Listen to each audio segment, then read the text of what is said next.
హెచ్చరిక, దైవజనుని హెచ్చరిక.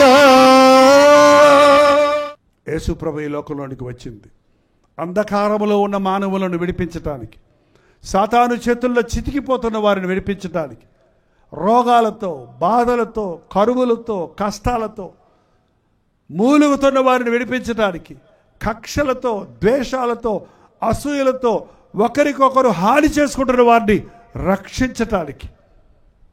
ఎంత మంచి యేసయ్య నిన్ను ప్రేమించి నీ కొరకు పరలోకం నుంచి దిగి వచ్చాడండి. నీ కోసం పరలోకపు సింహాసనాన్ని వదిలిపెట్టి నీ పాపానికి పరిహారం చేయడానికి ఆయన సిలువలో ప్రాణం ఇచ్చాడు. చేతగాక యేసు ప్రభు సిలువలో చనిపోలేదు, నిన్ను రక్షించడం కొరకే ఆయన సిలువలో మరణించాడు. ఈరోజు చాలామందికి యేసయ్య ప్రేమ అంటే చులకనైపోయిందండి. యేసయ్య ప్రేమలోని లోతు అర్థం చేసుకోలేకపోతున్నారు. యేసయ్యను చూసి ఏముంది ఆయనలో, ఆ సిలువలో వేలాడుతున్నాడు అని ఒకలా నిర్లక్ష్యం చేసేవాళ్ళు ఎక్కువైపోతున్నారు. యేసు ప్రభుని నమ్ముకున్న వాళ్ళు ఎప్పుడు చూసినా ఏడుస్తూ ఉంటారు, ఎందుకో అని చులకన చేసేవారుగా ఉన్నారు. ఎందుకు ఏడుస్తామండి? మన పాపాల కోసం ఏడుస్తాం. ఎప్పుడైతే పాపముల కోసం ఏడ్చి పశ్చాత్తాపడతామో మనకి ఇక ఏడుపు ఉండదు, రక్షణానందం ఉంటుంది. ఈ లోకంలో నవ్వుతూనే ఉన్నారనుకోండి, నవ్వుచున్న మీకు శ్రమ, మీరు ఏడ్చెదరు. నరకం అని ఒకటి ఉందండి, అక్కడ నవ్వు అనేది ఉండదు, పాట అనేది ఉండదు. అది ఎలా ఉంటుందట తెలుసా? నరకం తెలిసిన వాళ్ళు చేయి చూపించండి. ఎప్పుడు వెళ్ళొచ్చారు? కొంతమంది చెప్తుంటే ఎవడు వెళ్ళొచ్చాడు? రేపు చచ్చిపోయిన తర్వాత జీవితం ఉందిరా. బాయ్, ఎవడు చెప్పాడు? ఎవడు చూసి వచ్చాడు? ఒకవేళ మీరు అందరూ కలిసి నన్ను పోయి చూసి రమ్మని పరలోకం పంపారనుకోండి, మళ్ళీ వస్తాను ఇక్కడికి. ఎందుకు రావాలి ఇక్కడికి? ఇక్కడ గబ్బు లోకంలో ఏముంది? ఇక్కడ రోజు లేవాలి, రోజు పేస్ట్ పెట్టి నోరు కడుక్కోవాలి, లేకపోతే పాసి గబ్బు రోజు వండుకోవాలి, తినాలి, స్నానాలు చేయాలి, డబ్బులు సంపాదించాలి, తిట్లు తినాలి, కష్టపడాలి. ఎక్కడెందుకంటే అక్కడ ఆకలి లేదు, దప్పిక లేదు, ఏంటంటే ఏడుపు లేదు. ఆ మహిమ శరీరంతో ప్రభువు దగ్గర ఏ రోగం లేదు, మరణం లేదు. అవును, మరి నరకమో? అక్కడ ఏడ్పు, పళ్ళు కొరుకుట, అగ్ని ఆరదు, పురుగు చావదు. ఎన్ని రోజులు? యుగాలు, తరతరాలు అంతే. ఇంకా అక్కడికి వెళ్ళోడందరూ ఏడుస్తూనే ఉంటారు. అయ్యో అయ్యో అయ్యో, యేసుప్రభు గురించి చెప్పారు, ఆ రోజు నేను వెళ్ళలేదు, అయ్యా యేసయ్యా నన్ను క్షమించాడు అన్నా కూడా చచ్చిన తర్వాత నువ్వు ఎంత ప్రార్థన చేసినా క్షమాపణ లేదండి. ఈరోజు యేసయ్యా నన్ను క్షమించు అంటే క్షమాపణ ఉందండి. యేసు ప్రభు పక్కనే సిలువలో కొంచెంసేపు చచ్చిపోయే దొంగ, యేసు నీ రాజ్యంలో నన్ను జ్ఞాపకం చేసుకో అన్నాడు. ఏమన్నాడండి యేసయ్య? నేడు నీవు నాతో కూడా పరలోకంలో ఉంటావు. పక్కనోడు మూలిగాడు, ఇద్దరు చచ్చారు. ఇతను ఎక్కడికి వెళ్ళాడు, అతను ఎక్కడికి వెళ్ళాడు? ఒక దొంగ ఏమో నరకానికి వెళ్ళిపోయాడు. యేసయ్యని అడిగి ఆయన క్షమాపణ పొందినోడేమో పరలోకానికి. ఇద్దరు యేసుప్రభుకు దగ్గరలోనే ఉన్నారు ఇద్దరు. కానీ ప్రభువును నమ్మిన వాడు దేవుడి రాజ్యానికి వెళ్ళాడు, నమ్మని వాడు నిత్య నరకానికి వెళ్ళాడు. అవునండి, నేనే మార్గము, జీవము, సత్యమునై ఉన్నాను, నా ద్వారా తప్ప ఎవరు తండ్రి వద్దకు చేరలేరు. దేవుడు నిన్ను కూడా ప్రేమిస్తున్నాడు. ఇవాళ నువ్వు విన్న వాక్యం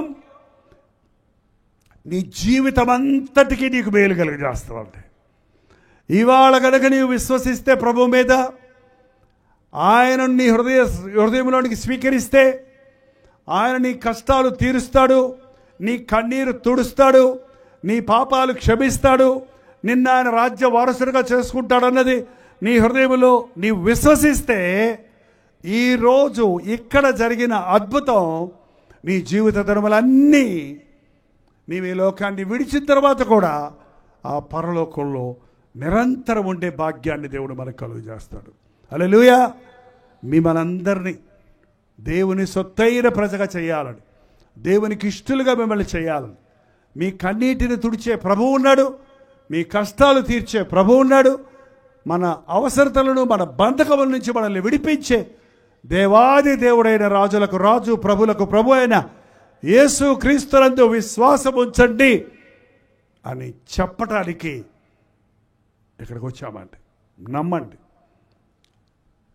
ఎవరో చెబితే వింటం కాదు, మీ మట్టుకు మీరు విని యెహోవా ఉత్తముడని రుచి చూచి తెలుసుకోనండి. యేసయ్యా, ఈరోజు నీ ప్రేమను నీ శక్తిని పొంది నేను ఇక్కడి నుంచి వెళ్ళటానికి సహాయం చేయి అని ప్రభుని అడుగుదామా? ప్రార్థన. పరిశుద్ధుడా, ప్రేమగల తండ్రి, ఒక్కసారి చూడయ్యా, ఒక్కసారి చూడయ్యా. మా అంతరంగాలు ఎరిగిన దేవా, మా అవసరతలు ఎరిగిన దేవా, మా స్థితి చూచి మా మీద జాలిపడే యేసయ్యా, మా బాధలు తీర్చి మా కన్నీరు తుడిచి నీ బిడ్డగా మమ్మల్ని స్వీకరించడానికి, ఈ లోకంలో నీ సాక్షులుగా బ్రతకడానికి, ఈ లోకం విడిచినప్పుడు నీ రాజ్యములో ఉండడానికి కృప చూపించిన యేసయ్యా, లైవ్లో కూడా మాతో పాటు ఏకీభవిస్తూ ఎన్నో పట్టణాల నుండి, గ్రామాల నుండి, దేశాల నుండి ఈ వర్తమానం వింటూ ఏదైనా బంధకాల్లో ఉన్నవారు ఉంటే ఇక్కడ అక్కడ నిన్న నేడు నిరంతరము ఏకరీతిగా ఉన్న దేవా, నీ ఆత్మకార్యాలు జరిగించమని యేసు క్రీస్తు నామములో అడుగుచున్నాము తండ్రి. మన తండ్రి అయిన దేవుని యొక్క ప్రేమయు, కుమారుడైన క్రీస్తు యొక్క కృపయు, ఆదరణకర్త అయిన పరిశుద్ధాత్మ యొక్క సహవాసమును కూడి వచ్చిన మనందరికీ ఇప్పుడును సదాకాలమును తోడై ఉండును గాక. ఆమేన్, ఆమేన్, ఆమేన్.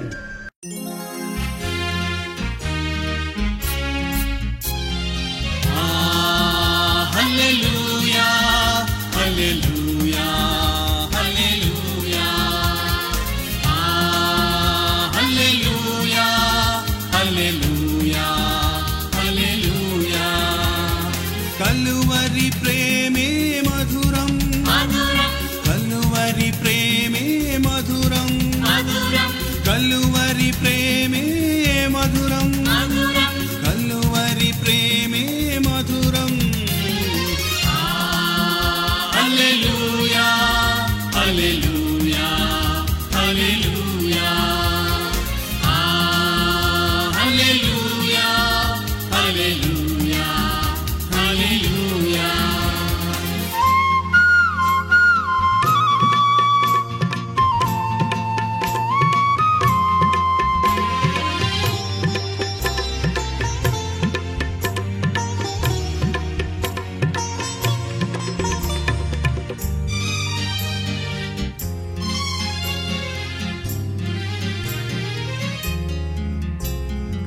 సిలువపైన విలువ త్యాగం చేసినావుగా, పాపినైనా నా కొరకు చిందించినావుగా, రుధిరం చిందించినావుగా. కలువరి ప్రేమే మధురం, కలువరి ప్రేమే మధురం, కలువరి ప్రేమే మధురం, కలువరి ప్రేమే మధురం.